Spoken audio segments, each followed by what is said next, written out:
Olá, tudo bem? Eu sou o professor Leandro Cordioli.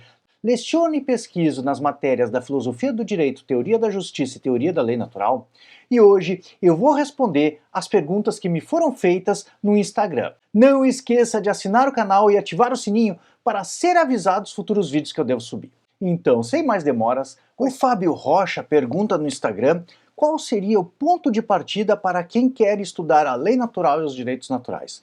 Bem, Fábio Rocha, essa é uma pergunta também fundamental para que a gente possa explicar um pouco da bibliografia e mostrar qual o caminho para que você consiga entender melhor o problema do justo natural, da lei natural e dos direitos naturais. O primeiro ponto que eu gostaria de destacar aqui é que essa tradução dos direitos naturais é uma tradição que vem desde a antiguidade, né? Você pode remontar lá antes dos gregos, com a mitologia e com a religião, a filosofia grega, a filosofia medieval e mesmo a filosofia iluminista. O ponto que eu faço de ligação em todas essas correntes, que muitas vezes, como o caso do iluminismo, veio para desafiar a filosofia medieval, é que todos estão fundamentalmente preocupados com a resistência à opressão, isto é, seja a opressão dos outros cidadãos ou das outras pessoas, seja a opressão do próprio Estado, ou seja, os governantes, os estados, podem ser opressivos, podem ser despóticos, podem ser injustos, ou seja mesmo a opressão internacional de outros estados em relação a um estado mais fraco. Então, diante da resistência à opressão, nasce essa consciência do ser humano de se buscar um padrão de justiça para que esteja além daquilo que é ditado pela força ou simplesmente pelo poder estatal ou pelo que é político. Você deve se lembrar do diálogo na República de Sócrates com um sofista, e o sofista propõe que a justiça é a vontade do mais forte. E é mais ou menos exatamente isso que acontece aqui. Ou seja, será que a justiça é simplesmente a vontade do mais forte?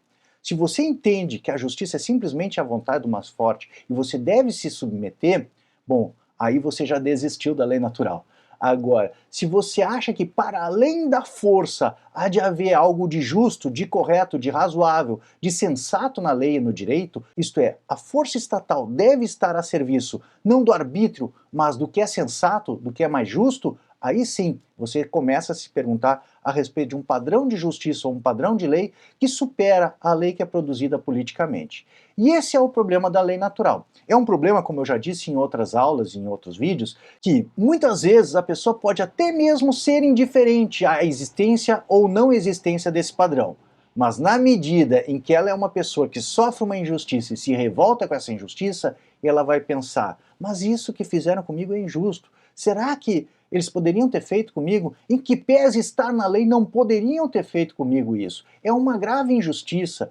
Isso está errado. Bom, quando ela começa a fazer essas perguntas, ela já está dando o primeiro passo em direção à busca a um padrão de justiça, a um padrão de lei que não seja meramente político. Então, é a busca do justo natural, é a busca da lei natural, ou mesmo de direitos individuais, de direitos subjetivos que sejam superiores ou anteriores àqueles que são conferidos pelo sistema legislativo. Logo, essa é a busca da lei natural e dos direitos naturais. Como eu disse já anteriormente, essa busca vai redundar na produção dos direitos do homem e do cidadão, dos direitos humanos e, finalmente, dos direitos fundamentais. Com essas considerações, eu inicio então a minha sugestão de leitura com Sófocles, Antígona, que é uma tragédia grega que vai ilustrar por Sófocles exatamente esse dilema entre o justo na lei política, na lei produzida por Creonte, que era o tirano de Tebas, e um justo que está para além dessa lei política, para além da lei do governante, que é, no caso, o justo divino. Será que existem leis que vigoram desde sempre e não foram feitas pelos homens, às quais o próprio ser humano, ou o próprio governante todo-poderoso de uma comunidade política, de uma polis grega, deve se submeter? É isso que está sendo debatido aqui. Eu sugiro que você leia a Antígona de Sófocles e é um dos melhores começos para se interessar e começar a estudar a lei natural. Segundo, não poderia deixar de ser a leitura do texto Apologia de Sócrates. Os 3 diálogos platônicos que estão aqui nesse volume tratam do que seja justo e da necessidade de nunca se fazer uma injustiça. Apologia, como você deve saber, quer dizer a defesa. Então, aqui vai ser retratado a defesa que Sócrates fez quando foi acusado de praticar crimes contra a cidade, apesar de inocente. A consequência desse julgamento foi a condenação e a morte de Sócrates. Então, esses dilemas entre justiça e injustiça, agir justamente ou sofrer uma injustiça, todos são retratados nesse livro de uma maneira brilhante. Eu sugiro que você confira também. Chegamos num outro filósofo grego que eu admiro muito, que é Aristóteles. Essa tradução de Aristóteles em português é razoável e ela é da Ética a Nicômaco. Esse livro vai tratar a respeito do bem humano e da felicidade humana, e das virtudes, consequentemente, porque a tese do Aristóteles é que a felicidade do ser humano passa pelas virtudes. Então, no livro 5º da Ética Nicômaco, Aristóteles vai falar a respeito da justiça e também vai traçar a sua teoria a respeito do justo político, que é em parte natural e em parte convencional. Então, essa é uma das primeiras obras que sistematiza filosofia a respeito do justo natural. Fica fortemente sugerida a sua leitura, assim como o desdobramento dessa obra, que trata da felicidade humana e do bem humano, na Política de Aristóteles, que vai tratar do bem da comunidade e da felicidade da comunidade humana. Vamos ver então agora na Idade Média. O primeiro autor que deve ser lido deve ser Santo Agostinho. Santo Agostinho, nessa obra que é o Livre-Arbítrio, vai propor aquela famosa fórmula que é: uma lei injusta não é lei. Santo Agostinho ele não fala ainda nem em direitos naturais e nem em lei natural, mas ele traz um conceito de lei eterna ou lei divina e, por outro lado, a lei humana. A lei humana ela deve se submeter à lei eterna e à lei divina. Caso ela não se submeta, caso ela fuja do que é determinado pela lei de Deus, ela se torna injusta. E aí, considera Santo Agostinho, uma lei gravemente injusta perde a natureza de lei. Então, é um dos livros que, diante da história, da tradição, da lei natural, ele é muito significativo e merece ser lido. Por outro lado, ainda na tradição medieval, nós temos a Suma Teológica de Tomás de Aquino. Então, nesse volume que é da edição Loyola, ele é bilíngue, eu recomendo fortemente essa tradução, é o volume 4, e ele vai tratar da primeira seção da segunda parte, questões 49 a 114 da Suma Teológica. Então, se você quer ver sistematizada uma teoria da lei natural, que vai colocar geograficamente o que é a lei eterna, o que é a lei divina nova e a lei divina antiga, o que é a lei natural e o que é a lei humana e como elas se relacionam, nesse livro você vai encontrar isso de maneira sistematizada e analítica muito profunda. É um livro extremamente interessante, a leitura de Tomás de Aquino eu considero sempre agradável, você vai ver que ele formula questões, depois responde questões com as posições dos adversários, e a partir de então somente que ele começa a enfrentar os adversários e a apresentar suas próprias razões, e ele consegue dissecar cada assunto nas suas menores partes. Então, fortemente sugerido, não considera uma leitura difícil e considera uma leitura extremamente agradável. Leia o Tratado da Lei na Suma Teológica, nessa versão, então está no volume 4. Passando para os iluministas, e agora não falando mais nem de justo natural, nem de lei natural, mas já começando a falar em termos de direitos naturais, sugiro a leitura evidentemente de Hobbes, no Leviatã. E o Hobbes tem aquela famosa noção do ser humano de alguém que é naturalmente mau, ou seja, a condição humana é de maldade. No estado de natureza de Hobbes, o homem é absolutamente livre, até mesmo para tomar o que pertence aos outros homens ou para matar os outros homens. Então é um estado de absoluta liberdade, sem constrições da lei natural ou da moralidade e nem mesmo do Estado. Só a partir do contrato social, em que se confere parte da soberania para o governante a fim de que ele institua o poder da espada e garanta a ordem social, é que nascem as exigências da lei natural e da moralidade. Então, é um livro historicamente extremamente importante e um dos pais fundadores do liberalismo. Por outro lado, essa outra obra de John Locke, o segundo tratado do governo civil, ele tem 2 tratados sobre o governo civil, eu sugiro o segundo tratado do governo civil, ela foi uma obra elaborada para enfrentar esse argumento do estado de natureza de Hobbes.